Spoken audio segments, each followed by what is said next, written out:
Acropolis, all the cultural activities that we do are in an attempt to revive this spiritual essence, which is the base of all cultural and classical arts. Mandakiniji is an accomplished performer, teacher, choreographer in the style of Mohini Attam. A writer on dance aesthetics, her chief work is in the understanding, teaching, and spreading the art of Indian dance as a complete yoga in her quest for true art. As a creative head of the Nateshwari Dance Gurukul, she trains young dancers to perform with a deep awareness of the yoga of Indian dance and the awareness that Indian dance is a means of self-evolution. In 2016, Mandakiniji has been conferred the Sangeet Natak Academy Puraskar for her contribution to Mohini Attam. She is also the author of 3 books: The Yoga of Indian Dance, Sutras on Dance, Nepatya, The Behind the Curtain. All form, all meaningful form has philosophy behind it. It is this philosophy which you can understand as vision, or you can understand it as purpose, goal, what the art has to say, that is mirrored in the form, and therefore the form becomes important. And yet the most difficult thing is to pack philosophy into a form. And so I think this is the greatest achievement of the classical Indian arts, that on the one hand, a very lofty purpose, a very lofty vision of life, of art is conceived, and then step by step by step, it is translated, concretized, actualized in a form. So the conception becomes a perception. And thereafter, the spectator, the student, and whoever engages with it is meant to climb back step by step to understand that philosophy and vision. And unless this entire process is completed, it is stillborn, you can say. To again take this journey backward requires from the spectator, from the artist, tremendous sensitivity, patience, hard work, intelligence, openness to that experience. So let's try and understand how this is done. Meaningful form has philosophy. Meaningless form, artistic form, is entertainment. So that is the basic criteria that has to be understood, that there is meaningful form with philosophy, and then there is meaningless form, which is entertainment. And there is a whole generation of children growing up feeling this is art. What they see through the television serials or what they see on these reality shows, children dancing or adults dancing or whatever, and they feel this is art. But actually it is entertainment. So I think right at the outset it's important to understand that we are not concerned with entertainment in this talk. Entertainment has its place. Historically, it happened because of fragmentation of human life, because during the Industrial Revolution, everything became small processes, and the feeling of creating a whole an individual did not get. And this kind of stress of just pressing buttons and being cogs in the wheel and working from 9 to 6 give rise to a whole industry which said, okay, now you're tired, you're fed up, escape. Entertainment is about escape. It actually shuts down consciousness and puts you to sleep. And that's what we call pleasure. That's why we can eat popcorn while watching it, Because, that's what it's meant to be. When you come to the arts, there are two visions of art, and they depend upon what does the art form have to say, what is the value system, and what is its goal and purpose. For every art, unless this is there, you cannot decide the form, because form is not another dimension, it is in the same direction, a concretization. So, first of all, we have to understand what is the vision of the art. There are two visions of art. What I would call the empirical vision or the Laukika vision of art. Laukika arts will speak of the loka, of the world, the socio-political, the economic, the gender politics, economic politics, class politics, caste politics, and whatever you see in society, the Laukika arts, that is their vision to focus sharply on what is happening in society, and based on the form, based on that content, you create a form. So the form will be naturalistic, imitative, picked up from what you see around you and developed. So this is one view of art. There is another view of art, and that's what classical arts are about, the Alaukika vision. The vision which says beyond what your senses can see and hear, and beyond this small life of me and mine and my social condition and all the divisions and conditionings that society has given me, there is another life. There is another dimension of life where your gender doesn't matter, where the politics doesn't matter, where it doesn't matter if you are educated, uneducated, rich, poor. There is a dimension of life. How do I express that? And how do I experience that? So we have the Alaukika arts. I don't know an English word for that. You can call it sacred arts.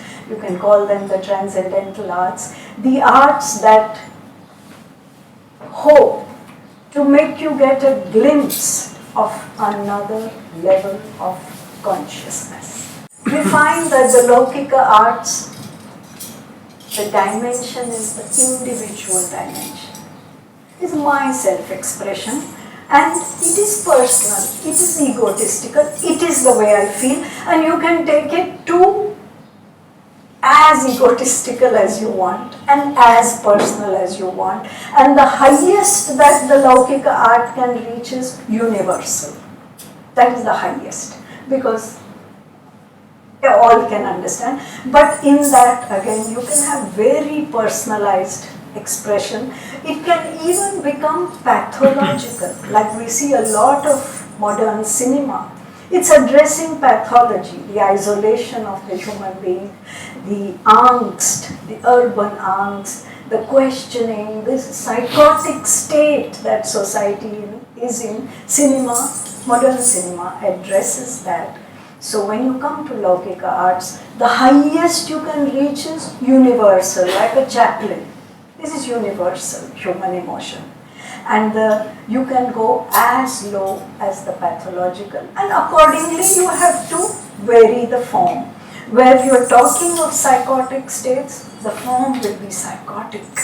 One sees that in a lot of paintings, a lot of sculptures, and in a lot of film also. The very form is distorted, psychotic, because that's what they are trying to show. So this marriage of form and content, and what is the purpose, are the three dimensions that you have to look at. The goal of the Laukika arts is to express and understand the empirical. And you may not even understand it, but definitely it is to express. So the painter can tell you that, I don't know what it means, whatever you feel is right. I felt like this, so I did it.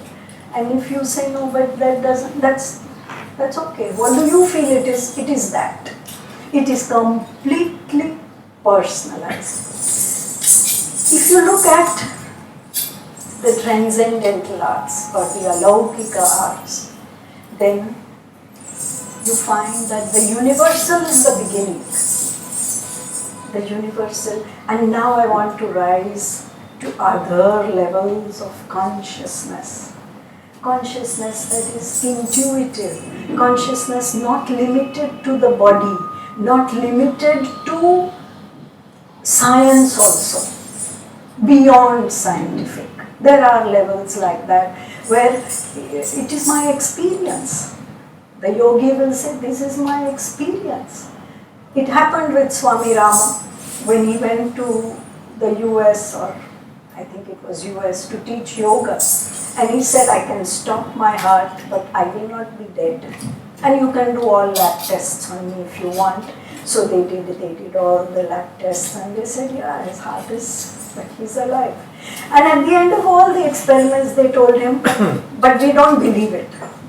He said, but you saw it. So the transcendental talks of experiences, states of being that may not be proved in the laboratory, that may not be seen in X-rays, that may not be proved by your day-to-day existence, and that you may say, it is not true, it doesn't matter. So they talk of dimensions of consciousness, they talk of higher realms of the consciousness, and what is the purpose of these arts?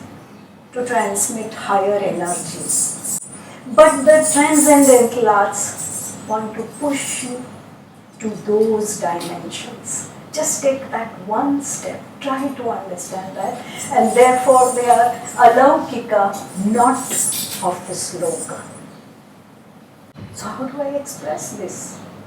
Through a human body, through a human voice, through paints, through how? So the key is the form. Many modern artists, I am told, say, oh, we are practicing transcendental art. I say, you show me your form. The form has to be transcendental. The form has to be not ordinary, not day-to-day. Through the day-to-day, you cannot communicate that. And therefore, just as motives come before action, visions come before the element of the art form. So I always say that you don't first make an aeroplane and then say, oh, now what shall I do with this? Let me take it on Joe Beach. No, there's no space there. Maybe on the water, no. Okay, let's try flying. It doesn't work that way.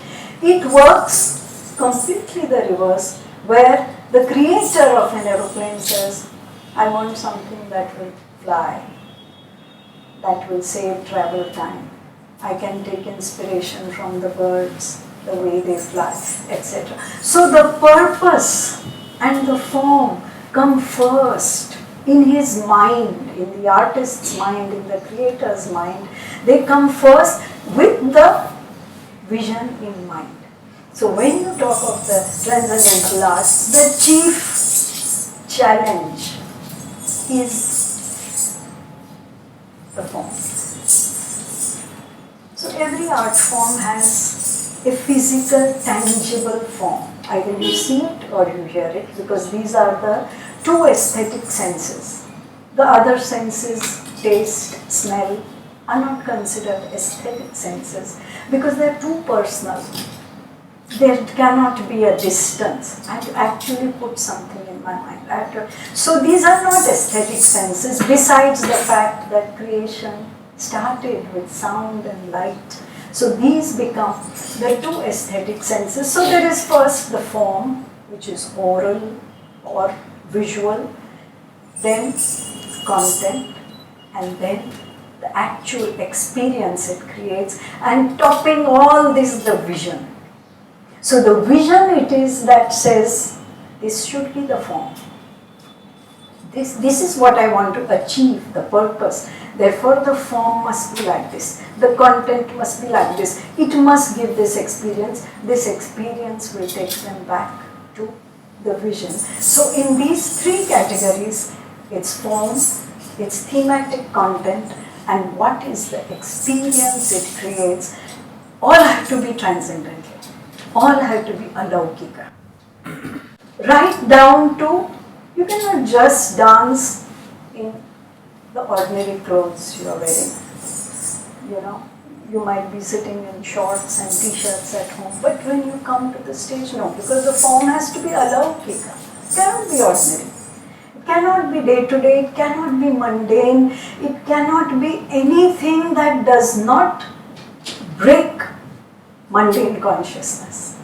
The important thing is to break mundane consciousness. A lot of the effort of the transcendental arts is first, how do I break your mundane consciousness? I don't want anything on stage to remind you of your personal life. I want to set it free.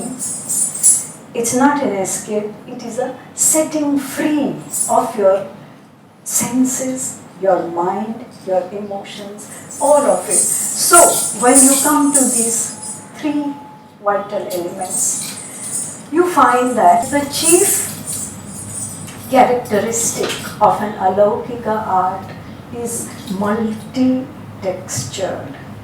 For the simple reason that however I may talk of Alaukika, this body is only there. And it's a human body.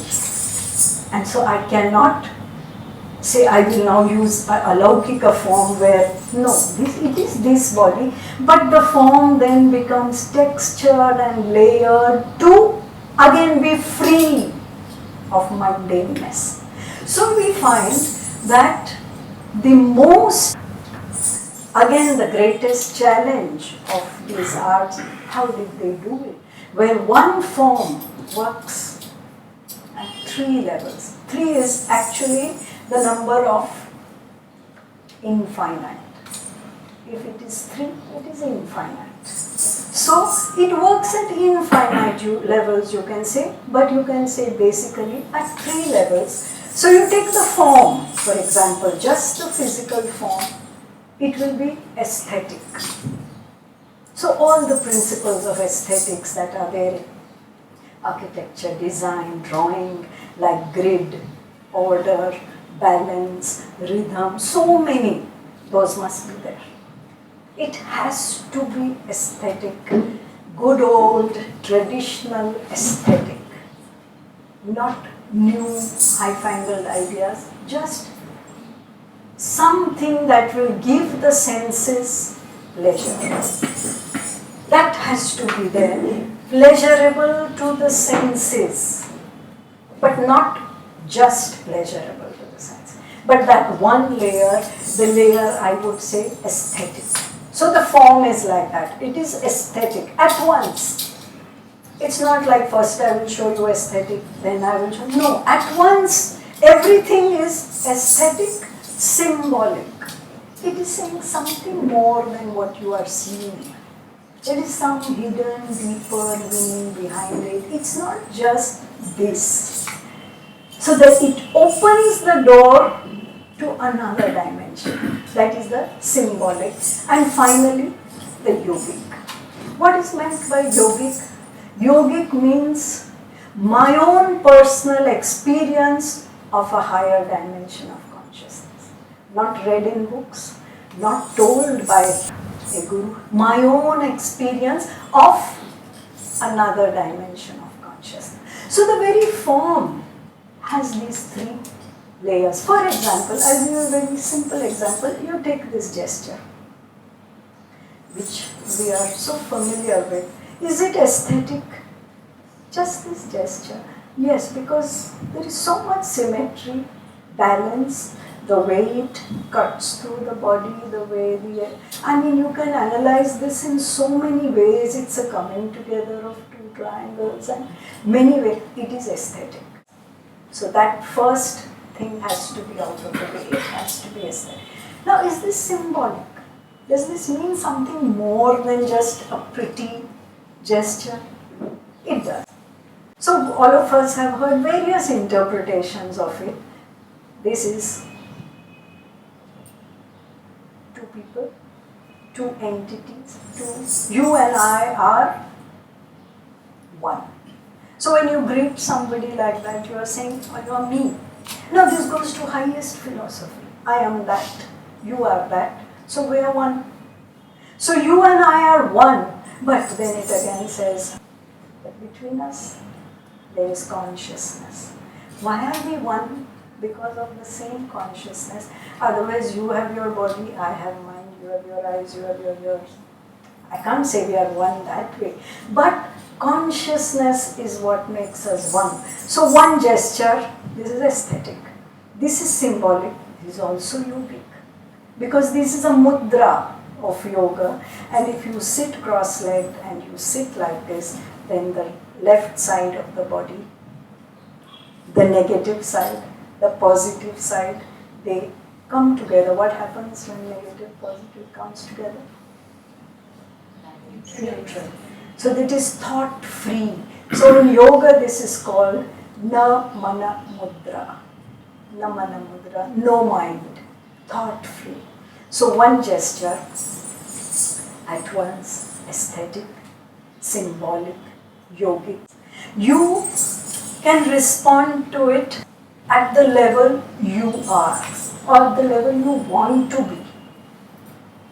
If you choose to rise higher, there is still that potential, that way, that space is there for you to move. So when you look at the form, you find that it has three dimensions: intertwined, interfaced, interdependent. This is the masterly thing that tradition has done, which an individual may not be able to do. It comes from centuries of thinking, understanding aesthetic, understanding yoga, applying art for upliftment to arrive at one gesture like this. You come to the themes. Now again, I want you to break the shell of mundane consciousness. Like the chip comes out of the egg. I want you to break that. The whole onus is on the artist. I cannot say you read the Bhagavad Gita and come to see a performance. I cannot say you read the Natya Shastra so that all hastas are understood by you. I cannot say read the Yoga Sutra. No, nothing. All that the spectator has to do is be sensitive. That's all. Because sensitivity is the highest intelligence. When we say in yoga, when we say intelligence, we mean sensitivity. So all that is the artist's responsibility, and so the visionaries, the masters, they said, what sort of a content should this art have? The form should be triple layered, but what sort of content? Even the content should function at triple layers. Again, limitless layers, open to interpretation, but not pure imaginary, within boundaries, towards a vision. So what happens to the themes? The themes at the basic level are stories, narrative. You can enjoy, anybody can enjoy. Even a child can enjoy these stories. You don't have to understand them really. They are quite engrossing. God knows what it means, but it's fun. You know, that Ganapati ate so many laddus, then his stomach split open, then the moon laughed at him, so he took the snake and tied it up. You feel, or something they are trying to tell me through this, I don't know what, but even a child can understand this. And for centuries these stories have been coming to us, but then they have symbolism. There is that very popular story of Shiva and Parvati had a golden fruit. I'm sure you all have heard of that. And they told their two children that whoever goes around the world and comes here first will be given this fruit. And Kartikeya was the warrior. He was the Deva Senapati, he was the chief of the divine army. So he promptly got onto his peacock and flew and said, I will, the brother of mine is fat and what is he going to be able to do? Now simply at a narrative level, even a child will enjoy this. And Ganpati is just sitting there. And once Kartikeya has left, because he didn't want to give away his secrets. So once he has left, he quietly circumambulates his parents and he said, I finished. Kartikeya comes back and he says, trust you to just be sitting here, But he saw he has that golden fruit and he tells his parents, what the hell? How did he get it? They said. So now this takes you to a very high concept, Shiva Shakti. The first, what we call Parabindu, the seed of creation, the seed of consciousness. The moment the desire arose to manifest, a drop fell and that drop had Shiva Shakti. Like the dal, you have seen these whole pulses we have? They are two dals together. That is Shiva Shakti. So the moment that consciousness decided, I want to manifest, it split into two in one, Shiva Shakti. So Ganapati says, here it is. The whole universe is in this seed. So when you look at the symbolic level, you go still deeper to the yogic level, and so many masters have said, you don't have to go anywhere, here everything is there. Right here. Kabir has said, so many have said, that in this ghata, in this spot, everything is there. Shiva Shakti, why are you roaming? Where are you going? Shiva Shakti are in you. Shakti at the base of the spine, Shiva at the top of the head. And just that circumambulation, if you do, you are realize. So even at the yogic level, it talks of an inner yogic process that may take lifetimes to just understand, forget doing it. But it is there in these little stories. So no story is just a story, and yet how powerful, how engaging it is. And then you come to the experience. Again, that has to be triple layered. So what is the first experience you get? Sensual. Who doesn't like a beautiful, sensual experience? Any healthy human being enjoys pleasant sounds, pleasant sights, and just aesthetic.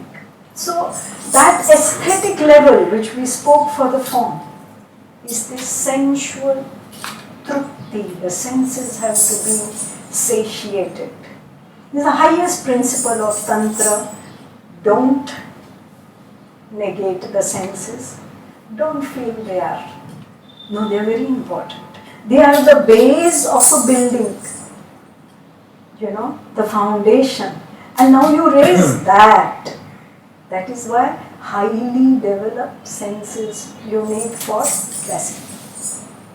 The senses have to be developed. The ear has to be able to recognize microtones. The eyes, shades, moods. That very base of the structure is lifted up. So you imagine where the emotions, intellect, etc. of the person will go. So the first, a highly developed sensual experience has to be there. No matter what the art is trying to say, you cannot negate it. The second level is cathartic. Cathartic means what happens in my life also. I'm sure any sibling who hears the story of Ganapati and Kartikeya will chuckle.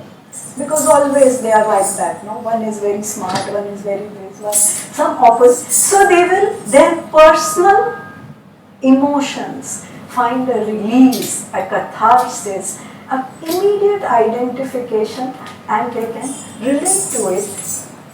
And finally, it takes you to the experience of bliss. So that, now to explain that here would be difficult.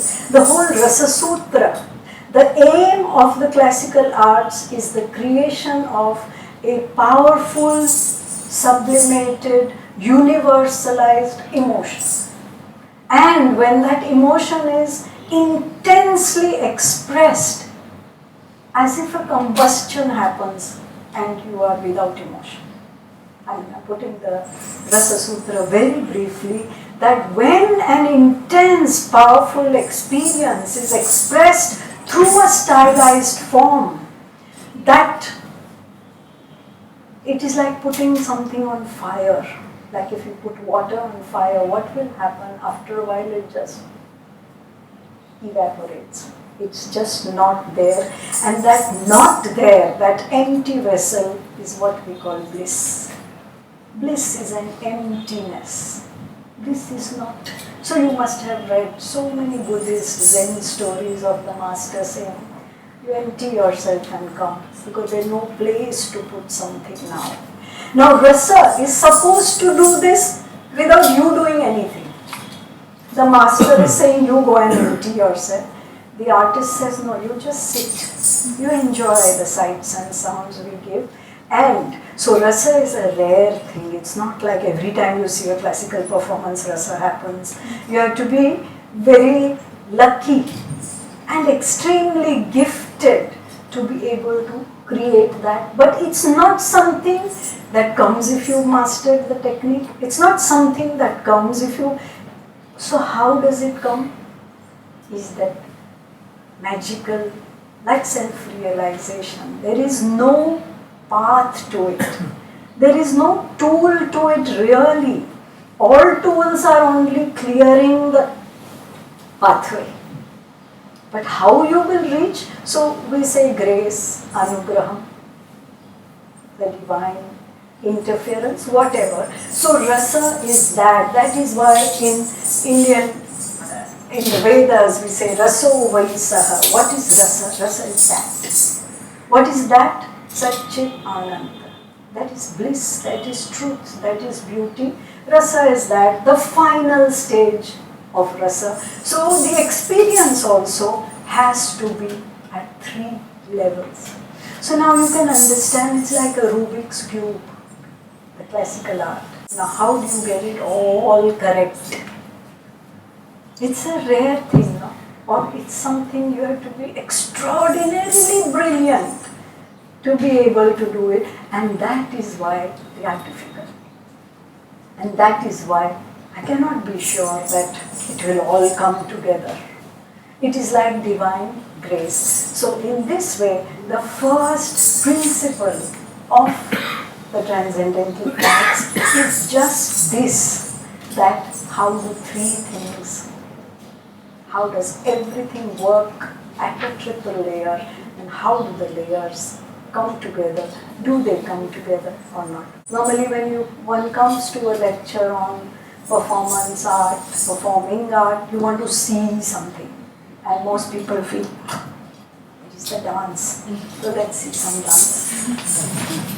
So it's a rather long piece. And length is one of the factors in a classical art. It's important that a sensitive spectator learn to hold his attention. That is yoga. Yoga is about attention, awareness, and completely becoming one with something. So yes, the classical pieces are long. Again, see how it works at many levels. It is called Ganga Tattvam, the essence of Ganga. So she is a river, she is a goddess, she is a co-wife of Shiva. So many aspects of the Ganga will be expressed in this piece. So she is somebody on whose banks children play with water. She is somebody in whose flow lovers enjoy. They flirt with each other, they chat with each other, they tease each other. She is somebody on whose banks the journey of life ends. She also sees death, and yet she flows on happily. Happy here means equanimity. It doesn't bother her because that is life. So that is one layer of what the Ganga stands for. The poet also goes on to describe how Shiva received her on his head. Now this is the symbolic level. Who is this Shiva and what is this Ganga and why on his head? Each of this has symbolic meaning. Ganga now stands for a higher consciousness. When higher consciousness descends, nobody can hold it. Your head will break open. So that is why they say don't practice Kundalini Yoga without the Guru being there. The way your brain will just, go into pieces. So now who will receive this higher consciousness? Nobody. God say, oh, we cannot do it. Shiva can. So Shiva receives where? Right here. We all, according to yoga, that higher consciousness is constantly dripping. But we are not able to even hold one drop. And if it comes, it goes down for us.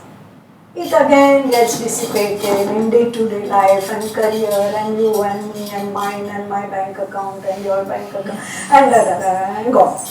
So the consciousness does come, and that is why in yoga an important aspect is dharana. Much before samadhi, can you hold this consciousness? Otherwise, how will samadhi happen? So you have to learn to hold what the teacher has given, what the book gives you, or what anything gives you. So here is this entire divine consciousness descending on earth in the watery form. So consciousness can take any form.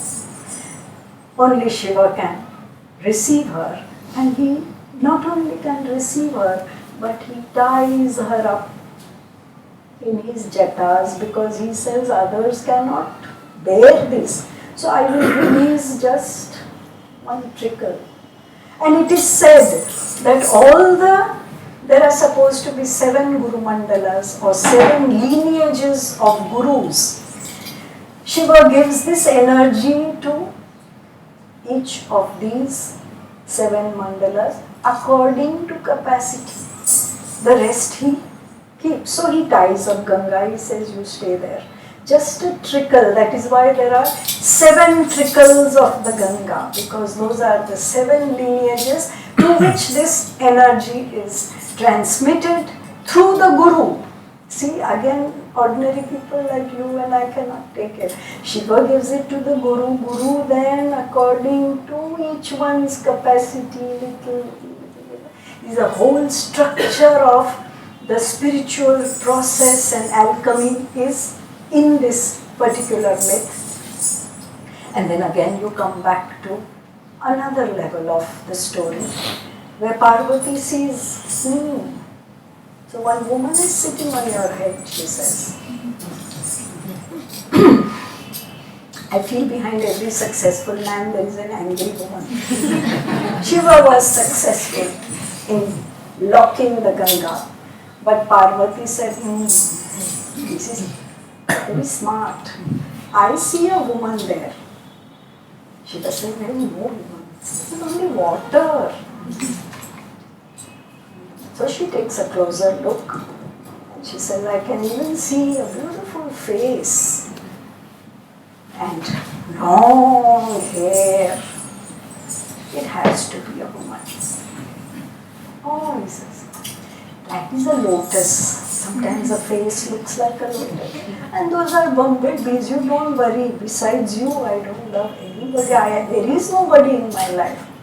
Oh, she says, very smart. I can see 2 eyes. And she's making eyes at me and telling me, I am the favorite one and all that. No, he said, that is like fish. The eyes look like fish, but I love human. She said, now you stop lying because I can see 2 breasts And I can also see two lips.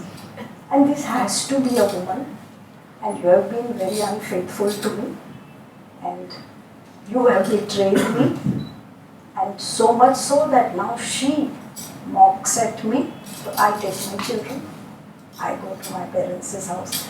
A very human expression of how a woman in love imagines sometimes disloyalty, infidelity. You can interpret it as you want, the story. But the fact is that Shiva tells, from a philosophical point of view, Shiva says, there is no other, don't you see that? There is just you and me. This whole creation is just you and me. Where is the other? But Parvati says, there is the other. So in many ways, this can be interpreted and become engaging. So finally, the poet says that these two could not get along with each other. So Shiva decided, okay, half my body you take. You become attached to me. Now at least some third person cannot come. And then he tells Ganga, you be there, it's okay. You be on the head. And thus the divine quarrel was dissolved. So the poet describes this aspect also. And thus the Ganga flows and flows and flows into our consciousness, taking so many forms, so many names and so many interpretations. I present Ganga Tattva.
As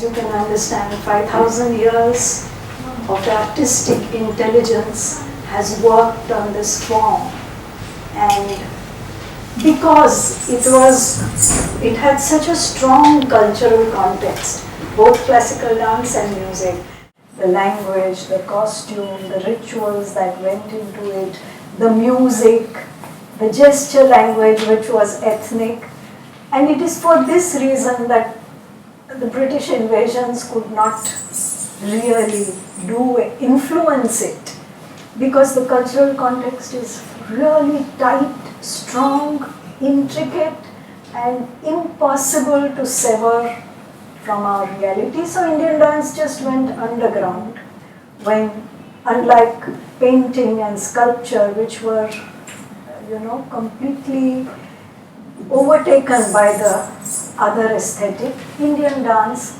went underground but managed to retain the work that was done over 5,000 years. So I like to believe that Indian dance is a dance of transformation. If you say that Indian dance is a language, then like every language, it has an alphabet, and not just alphabet of the hands. There's an alphabet of the eyebrows, of the eyes, of the nostrils, of the lips, of the lower lip, of the chin, of the shoulders, of every single part of the body that could move, that could be seen, and that was expressive, has been broken down into an alphabet by the Shastras, the Natya Shastra, the Sangeet Ratnakara, etc. And it's a complete alphabet which is available to the dancer. The only thing is, we learn dance like mother tongue, which means not breaking it up into alphabet, grammar, vocabulary. How do you learn your mother tongue? By just listening, then picking up a few words, then responding, it's a natural process. So even learning dance does not proceed this way. After you've learned dance, you realize, oh, it has all this. How the grammar of Indian dance was created. So it came from a world view. So what is world view? What do you understand by the word world view? The grammar of Indian dance styles came like this. A world view was translated into a system of design, and that design became a technique of movement. So the world view became a technique of movement. Now this is the most amazing thing that has happened in India. That entire philosophies become encased in just form. You don't have to say anything. That form says everything. So therefore you have to understand the philosophy. So what is worldview? What do you understand by the word worldview? I'm sure as students of philosophy, you're learning worldviews. So how would you recognize that, oh, this is a world? Everybody has a worldview. Even children have a worldview. And all of us have a worldview which keeps on changing according to our experiences. But then there are the absolute worldviews that don't change.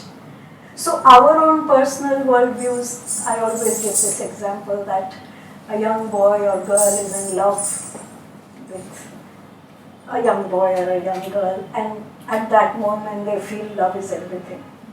And they will tell their friends, don't waste your time studying and all. And career warrior, theek hai, Love is everything. I tell you, there is nothing like love. His worldview becomes love. 2 years down the line, gone out of it. And now he changes his tune. Arey, don't waste your time, boyfriend, girlfriend, sab theek hai, career banao, paisa banao, worldview change. So this kind of a worldview cannot become your anchor in life. But then there are the Buddhas, and they see from a different perspective. They see dispassionately. They see without their personal. Rather, they don't remain persons at that point. They become impersonal spirits. And then they present a worldview which becomes your guide in life. Like when the Buddha said pleasure and pain, or Socrates said, or so many people have said that pleasure and pain are the two sides. If you want pleasure, you cannot avoid. Or the Buddha said the root of suffering is desire. The root of desire, craving. The root of craving is ignorance. See, it's a whole worldview on which I can lead my life. So basically, every worldview answers the question, who am I? Why have I come here? What is the meaning and purpose of life? Ultimately, a worldview has to give a very dispassionate analysis of what is the meaning and purpose of life, which all of us are given this life to find out. So when you come to Indian dance, there is a worldview. Look at all these terms. If you've grown up in an Indian home, they have been thrown at you. Even if you didn't understand them. Even if you didn't understand them, you were told about prarabdha, you're told about karma, samsara, and these are just few. There are so many. You keep on hearing, what will happen, next birth will be like that. You're a child, you don't understand anything, but pieces of a worldview are thrown at you like that, and that is how it should be. That is why in India the panwala is a philosopher, the rickshaw driver is a philosopher. That everybody will give you sage, they will quote from the Tulsi Ramayana, because this is the only country where philosophy has reached the grassroots level, where you don't have to be a philosopher, you don't have to go to university, it is there in the life of the people. So these words have become colloquial. For example, Anand in Gujarati, in Hindi is Anand. Oh, it has become a part of our life. But how does this whole jigsaw puzzle fit into a logical worldview is what we need to understand. So in the beginning, what was there? So we go to the beginnings. So what do our philosophies say? Srishti se pehle, before this cosmos came into being, what was there? You can't say nothing, because then something cannot come out of nothing. You can't say everything was there like this only. That also doesn't. So what was there in the beginning is what the philosophy tries to answer. And so we say, in the beginning there was Parabindu, the seed. You can call this seed anything you want. You can call it God. You can call it absolute consciousness. You can call it the pregnant center, because everything is there in it. It is nothing, yet it is everything. Yet it is just nothing. That is God. That. So we refer to it as that. So in the beginning there was God. How? As pure consciousness, unmanifest consciousness. Then what happened? Then what happened? So science says Big Bang. And Big Bang is actually like saying, I don't know what happened. Because something happened. What happened then? Time and space came into being. Big Bang, time and space. Kala and space came into being. How will you show these as geometries, time and space? You have to show it. Like I said, grammar of Indian dance is a worldview that translates into design. So give me a graphic for time and give me a graphic for space. Since there's no time for this interaction, I'm going to give you the answers like looking at the back of the book. So this is time, Kala. Kala moves in a circle. That is why in Indian music, Indian dance, we have the Tala Chakra, because there is the Kala Chakra. Time is seen as moving in a circle. That is why musical time, dance time also moves in a circle. Western music goes linear. Indian music comes back to the sum. That sum is the center, and that's why it gives you joy, because it brings you to the center. So in the beginning, there was nothing, something, then Big Bang, time, space. Space is a square, Desha, Kala and Desha. Space is symbolized. These are all symbols. When you say time is a circle, it means it is cyclical. Space is cuboid, is a square. Why? Because the square is a good symbol of perfect balance. The square is a good symbol of opposites interacting and not becoming chaotic, just harmonious blending of opposites. The square is a symbol of crystallization. A cube is a symbol of crystallization, like we still call them ice cubes. Now you can have them in all sizes and shapes. But you say cube, because a cube is a symbol of crystallization. So when this pure consciousness decides to crystallize, it becomes cube, a cube. Then what happened? From time and space, the 5 elements came: earth, water, fire, air, wind, ether. Again, you have to give a graphic for all of them. Can you think of it? How would you show earth? What would be the graphic to show earth?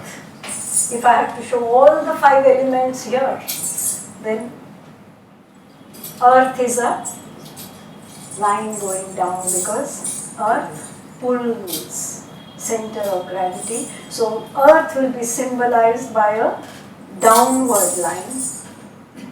Water, horizontal. Water flows. So it is a horizontal line. Fire, up. Fire will be up. Wind, and space is everywhere. So now you see there is pure consciousness which decides to become. Why? Just like that. Desire.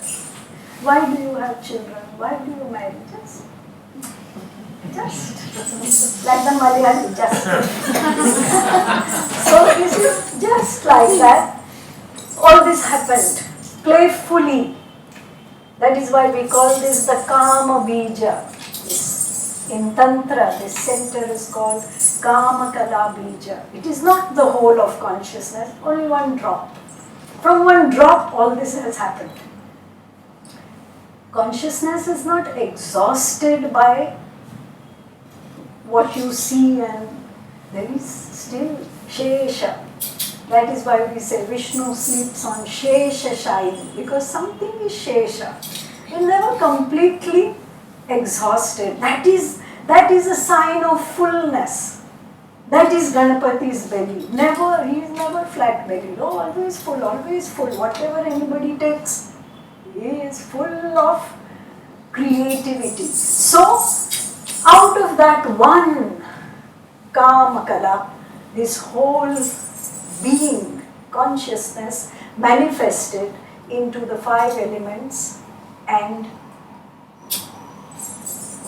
as you know, because we are all interested in zodiac sign, every zodiac sign has qualities, and they are earth sign, water sign, fire sign, but they have qualities. So this manifestation has qualities, and according to Hindu thought, 3 qualities are there. Sattva. Sattva is, like a very transparent thing. God is here. I am here. I can see God, but I am still not, I cannot touch, I have not become God. So that is Sattva. Sattva is all that is pure, all that takes you closer to God, all that is elevated. And so in physics you would say it is the law which takes you towards the center. What is that? Centripetal. Centripetal. So Sattva is the centripetal force, purity, goodness. This term Sattva can be interpreted emotionally, according to physics, according to matter, in many ways. Second is Rajas. Rajas is active ego. Rajas is doing something for myself, me, mine, my bank balance, my children, my future, my old age, my this, my that, only. The world, the world exists, but so Rajas is egotistical activity. It is a thicker curtain. God is still there. But now I am not really interested. I am interested in his Leela. Last you have Tamas. Tamas is like a thick curtain. God is on that side and I couldn't care less. Laziness, sloth, sleep, apathy, disinterest. The cosmos is made up of these 3 qualities. None of them is superior or inferior. You need a combination. For example, tamas is sleep. If you don't sleep, you cannot function. So each one of these gunas are a must, and they keep the cosmos going. They have to be in harmony. If any one, so the Ayurveda, this concept of doshas, again is based on these gunas. Doshas have to be kept in balance. If one goes up, it has to be again. So these qualities of nature can also be shown as graphic.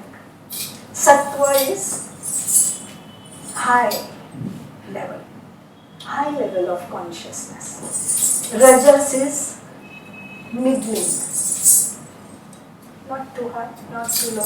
And tamas is, so sattva, rajas, tamas. So again, if you trace your journey back, there was consciousness, then it became time, space, then the 5 elements came, and now they also had qualities. The 3 qualities are also included. Now what is the meaning of this? This is God. This center is God. What are the qualities of God in your mind? Is God permanent? Look at this diagram. Don't go into your approach to God. Look at this diagram. Is God permanent? Yeah. Is he abundant? Everything came out of that one drop. So, does that God have creative energy? Absolutely. Other than this universe, is this God rich? Absolutely. Is there any conflict? No, he is one energy. One energy, how can there be? Conflicts come because we become many energies. But we become one. So this God is conflict free. Is this God independent? Is the world dependent on him? Yes. So this God is independent. Is this God whole? So it is love. This God is a state of love, where there is no conflict. Where is this God joyful? Obviously, where there is no conflict, how would joy be impinged in any way? Is this God absolute? Just no other, none like it. Just eternal, perfect, absolute, whole and one. Now look at your life. Do you want these things or you don't want them? Is there anything you don't want from this? Or is this what you are searching for in everything that you are doing? Actually you are searching for this, which means you are searching for? How old-fashioned is that? You're supposed to do it when you're old, you're supposed to do it when you cannot have other pleasures, now look for life. No, you are looking for God all the time. And you will not rest till you find all of this absolutely, never to lose it. That is what Hinduism says. You take your time, but till you find this, you will feel restless. Something is missing. So, you are somewhere here. Now you take your journey and you go. Are you getting any closer to God? No. So you are just in the world of Maya. What is the meaning of Maya? Just that it is impermanent. It doesn't mean that it is a complete illusion. All this is not illusion. All this is real. My guru would say, if I throw a stone at you, you'll get hurt. You can't say it's unreal. So this all is real, but it is impermanent. Maya means it is impermanent, it is uncertain.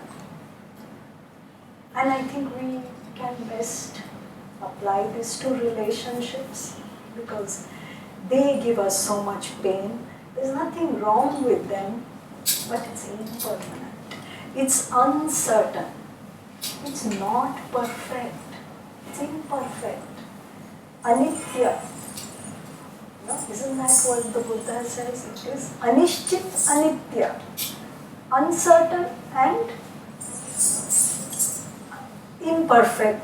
It is full of pleasure and pain. This world of Maya, by all means, go enjoy it knowing these things. Then you will not feel trapped because you know it is like that. So, here is your search for God and you are going like that. So the Buddha says, stop. You want to go there? Why are you going this way? You want this permanent, abundant, creative joy. Then you are going in the wrong direction. You go ulta. So this is called the inward journey, the reverse journey, the journey back, the journey to your home. So this, in religious devotional poetry, this is called the home of the beloved. How many songs are there now?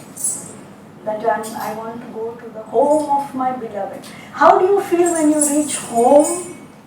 Even from a holiday? Even from a great holiday? What do you feel when you reach home? Relax now. You're home. So home is where you feel you can be yourself.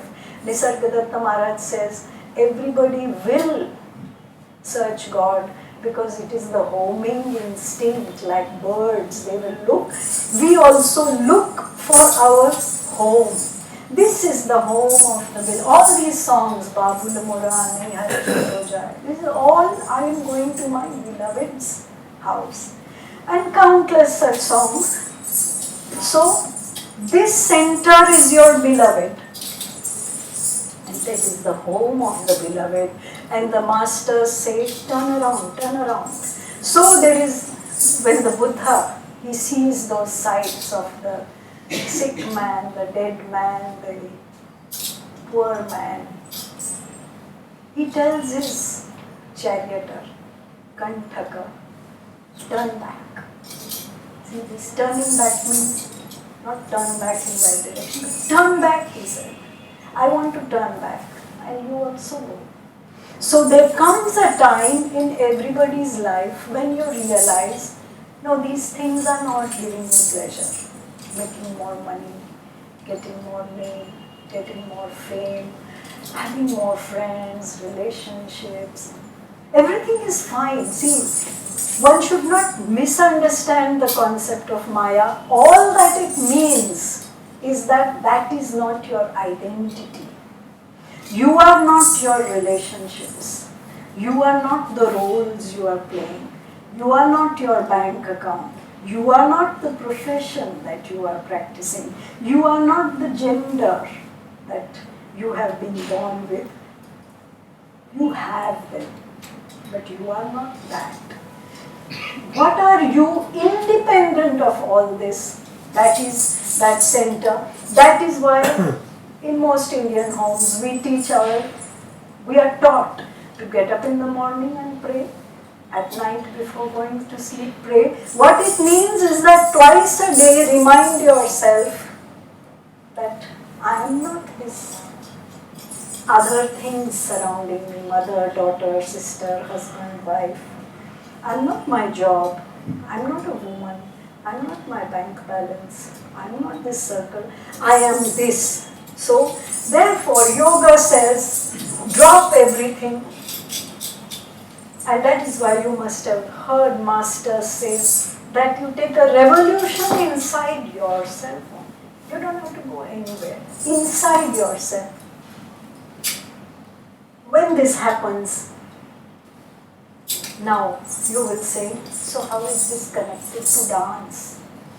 What has this got to do with dance? This is a philosophy of life. So, watch.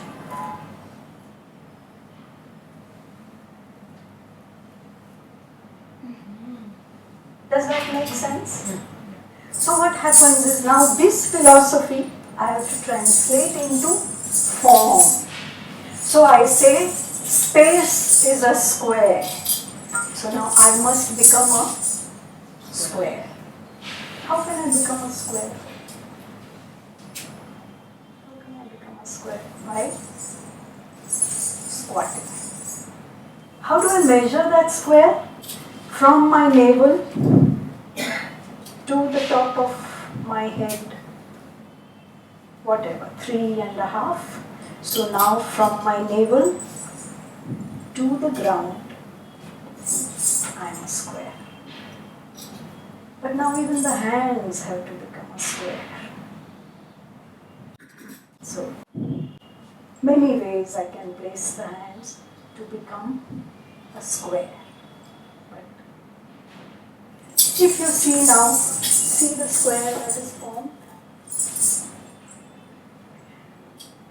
There are so many squares and triangles in this mandala. This is a cosmic mandala. If somebody asks you, what is Hindu thought?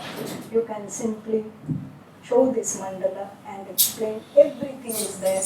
Now I have to create the mandala in my body. So what is the fulcrum of this? Where is that in my body? So here. So in all martial arts, in yoga, in dance, the core we call it. The Manipura chakra and specifically 3 spaces below that, the Swadhisthana. This is the what in Japanese, Chinese martial they call hara, the hara point. So here the dancer has to hold because here is the self. In Chinese medicine, there are 2 brains. One brain is here, one brain is here. This brain controls motor physical actions. This is for thought, intelligence. So this center is my center now. I become the square. I become this. Outside me the space is also in a square grid. So I am inside a cube. This is my cube for my body. Your cube will be different. Somebody else's will be different. This is my cube. If I move, that cube moves with me. If I move this side, So how many cubes do I need totally? I'm in the center cube. So right cube, center cube, left. This is center. Now I go again. 9 cubes. Isn't that like Feng Shui? The baguas of the Feng Shui. So these are 9. This is the space I actually need to dance. If you ask anybody how much space, at least 9 cubes must be there for me. So not only am I a square, I am inside a cube. And now this cube decides my grid. So if this is the full cube, then this is half cube. So my hands have to be here. So either the hands can be like that, or they can be like that, or they can be even there. So there are frames of cubes in front of me. And the body is designed. Similarly, there are frames behind me, and my movements are now designed by this. So if this is here, so if I were to say, you will immediately feel it's not beauty. So aesthetics is not just aesthetics. Aesthetics is truth. If the dancer were to, for example, take the fire line. What is this fire line? The spine. Stand up. Okay, so this. Yeah. So this is the fire line is the spine. Navel is the center, and I am the square. So the body grid extends into the choreographic grid, and that into the cosmic grid, and the dancer says, I am that.